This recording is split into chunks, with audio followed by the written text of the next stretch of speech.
रखो ना यार, रखो। ले ले ले लद्दाख. Ladakh. Amar berangkat ke Ladakh sendirian mencari keberadaan si wanita pujaannya. Dia meliput festival di sana. Kemudian ia menghubungi kantornya di sebuah telepon umum. Tiba-tiba dia melihat seorang pria yang dikejar oleh tentara India. Kemudian terdengar suara tembakan senjata. Dan ketika sedang meliput penangkapan, Amar melihat si wanita berada di sana. Namun ternyata ia profesional dan mendahulukan pekerjaannya. Pria yang telah tewas ditangkap itu ternyata membawa bom untuk meledakkan anak-anak sekolah. Amar kemudian mencari keberadaan si wanita dan menemukannya di sebuah bus. Wanita ini terkejut. Amar kembali menemukannya. Kemudian para tentara masuk ke bus ini untuk mencari tersangka teroris lainnya. Saat diperiksa, wanita ini mengatakan kalau dirinya bersama Amar. Tentara lalu menyimpulkan bahwa dia adalah istri Amar. Amar pun tersenyum dan mengatakan kalau semua orang adalah istrinya sambil menyindir si wanita karena menyuruh orang lain untuk memukulinya. आप इनकी पत्नी है. 25 साल हो गए हमारी शादी को. पत्नी किसी को पिटवाना हो तो बता देना. Lalu di tengah pegunungan yang tandus, tiba-tiba bus ini mogok. Otomatis semua penumpang harus melanjutkan perjalanan dengan berjalan kaki. Wanita ini yang masih jual mahal langsung pergi, namun kemudian Amar kembali memanggil dan mengejarnya. Amar pun mulai kesal karena merasa dibohongi, dipukuli, bahkan dibuang di tempat sepi. Di sini wanita ini kembali menegaskan agar tidak mengikutinya lagi. Kali ini Amar sudah benar-benar muak. Dia dipermainkan oleh wanita ini. Amar pun bertanya siapa dirinya. Dan wanita itu pun mengatakan kalau dia bernama Magna. Magna di situ kembali meminta Amar untuk mengatakan kebenciannya sambil melihat wajahnya.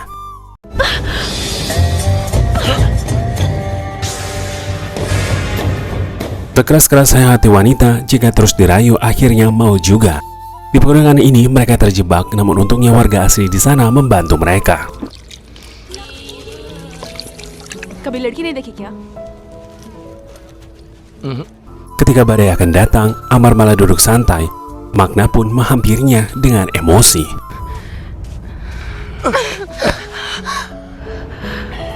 Ketika Magna sedang ngamuk dan meluapkan emosinya, tiba-tiba ia tidak bisa berbicara.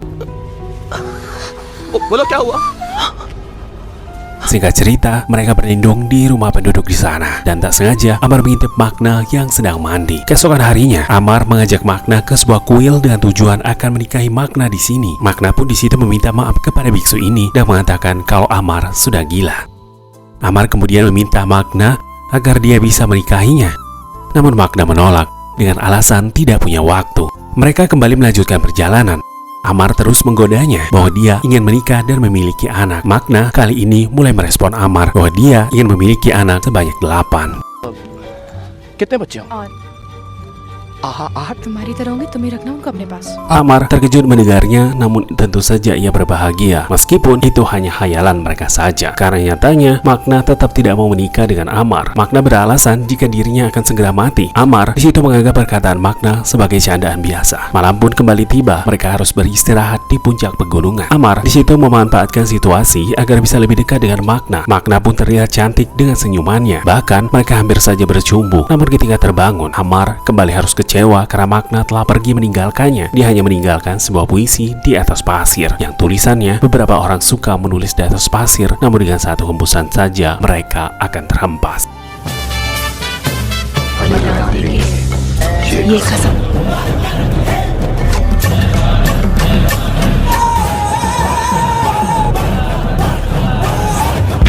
Terlihat Magna dan kelompoknya membuat paspor palsu dan dia termenung saat mendengar siaran radio yang dibawakan oleh Amar.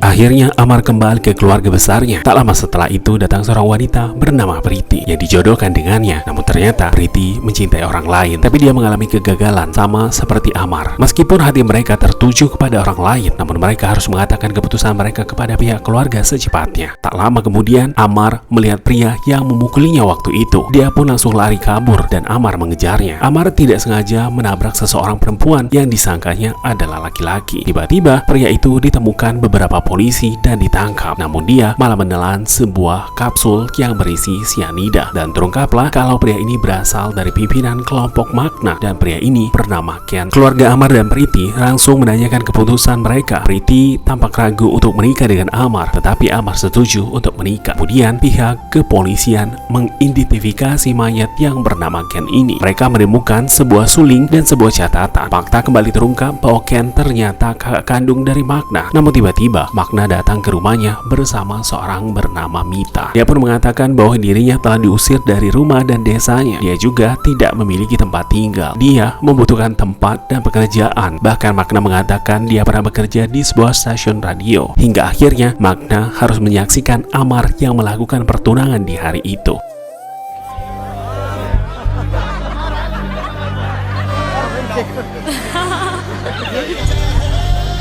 Akhirnya dia diterima Amar bekerja sebagai asisten radio dan tidur di bagian atas rumah Amar di kantor All In Radio. Amar kembali bertemu dengan Magna dan bertanya apa maksud dari semua ini. Dia telah mencampakkan dirinya, namun kemudian tiba-tiba datang dan meminta pekerjaan kepadanya. Magna pun tetap menutup rapat mulutnya. Di sebuah pasar, Magna bertemu dengan salah seorang kelompoknya. Dia kembali menegaskan tujuan kelompok ini dan memastikan tidak ada sedikit pun keraguan dari dalam hati Magna. Terakhir, pria ini pun mengucapkan cinta adalah racun dan itu bukanlah untuk kita. Di rumah terlihat keluarga Amar begitu kompak untuk mempersiapkan pernikahannya. Magna pun terlihat akrab dengan mereka. Dia kemudian disuruh nenek Amar untuk memanggilnya. Saat naik ke atas, tiba-tiba Amar memasangkan handphone di telinganya. Di sini hati Magna kembali tersentuh karena mendengar percakapan mereka tentang pernikahan. Dia ingin mempunyai 8 anak dan mereka hampir saja.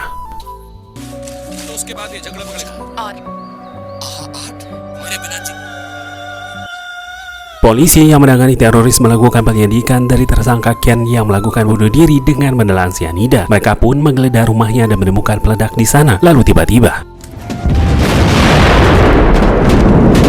singkat cerita, Amar bertemu anak-anak sekolah yang sedang melakukan kunjungan ke All In Radio dan ternyata guru mereka adalah wanita yang dia tabrak waktu mengejar teroris. Kemudian Amar pun dipanggil oleh Sukla di sebuah tangga. Tidak sengaja mereka bertemu dengan Mag. Sukla pun kaget kenapa dia bisa di sini. Amar pun beralasan ingin mencari tahu maksud Magna yang tiba-tiba muncul kembali di dalam kehidupannya. Kemudian di malam hari, Magna mengungkapkan isi hatinya kepada Mita bahwa mereka akan menghancurkan kehidupan orang-orang yang tidak bersalah di keluarga ini. Mita pun menegaskan kembali tujuan hidup mereka untuk sebuah revolusi. देख रहे हैं अरे लगा कर नहीं देखे